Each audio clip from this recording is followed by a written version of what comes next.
বাংলাদেশে নিষিদ্ধ করার দাবি।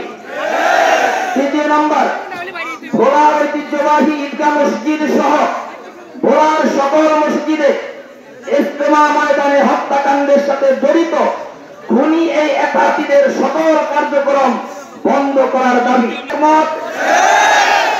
আমরা জেল খেটেছি, ইসলাম প্রিয় তৌহিদি জনতাকে আপনাদের চোখে এলে না?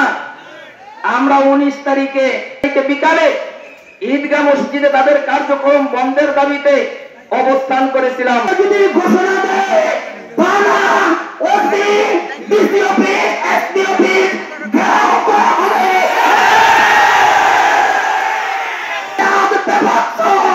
সবাই আমরা ঐক্যবদ্ধ হয়েছি। নিষিদ্ধ করার আগ পর্যন্ত মারাতে পারবো না।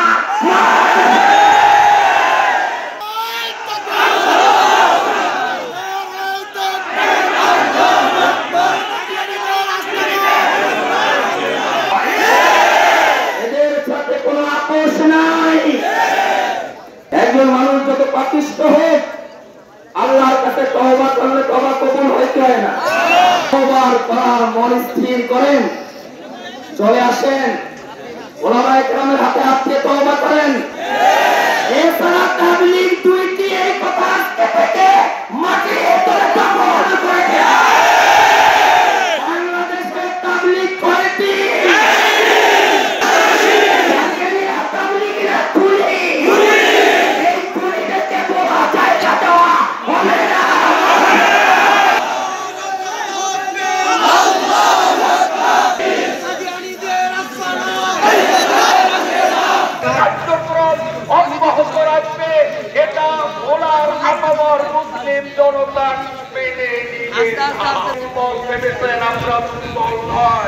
সাধারণ মুসল্লিদের 999 জন ওদেরকে গুমরা বলে, আর সেই ভোলায় আমরা প্রশাসনের আইন, রাষ্ট্রের আইন, আমাদের ভাইদেরকে তাহাজ্জুদ নামাজ পড়ারত অবস্থায় সাদিয়ানি সন্ত্রাসী বাহিনীরা নির্মমভাবে তাদেরকে হত্যা করে।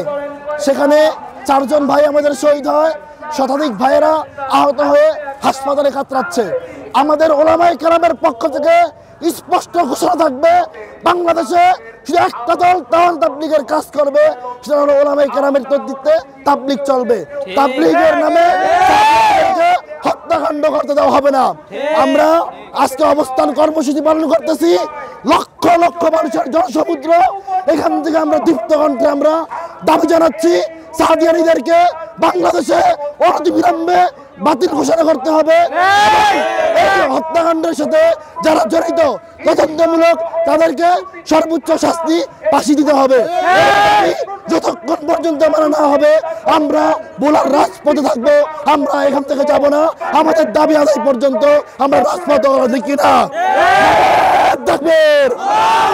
সাদিয়ানি গ্রুপ রাত্রে 3টা বাজে যায় আমাদের আলেম ওলামা তবলিগের নিরীহ সাথীদের উপরে আক্রমণ করছে। এই কারণে আমাদের আলেম ওলামা সহ আমরা একত্রবদ্ধ হয়েছি যে এদের সমস্ত কার্যক্রম যেন সারা বাংলাদেশ থেকে অবগত বন্ধ থাকে। 17 তারিখ সাদ-এ-তাআতি সন্ত্রাস বাহিনী নিরীহ মুসলিমদের উপরে প্রস্তুতিকালীন মাঠে যে জবাই করেছে মুসলমানদের উপর নিরীহ মানুষদেরকে, এরা কোনো দাওয়াত তবলিগের সাথী হতেই পারে না। এরা ভারতের রয়ের এবং বাংলাদেশের পেশিবাদ সরকারের ষড়যন্ত্র করে এই হত্যাকাণ্ড ঘটিয়েছে। এজন্য সেই তীব্র নিন্দা, তার প্রতিবাদে আজকে ভোলায় কর্মসূচি ঘোষণা করা হয়েছে। ইনশাআল্লাহ আমরা এই কর্মসূচি শেষ পর্যন্ত, যতক্ষণ পর্যন্ত এই ভোলা জেলা থেকে এই সাদিয়ানীদেরকে যতক্ষণ পর্যন্ত নিষিদ্ধ ঘোষণা না করা হবে ততক্ষণ পর্যন্ত আমাদের এই কর্মসূচি অবস্থান চলবে ইনশাআল্লাহ। ঠিক।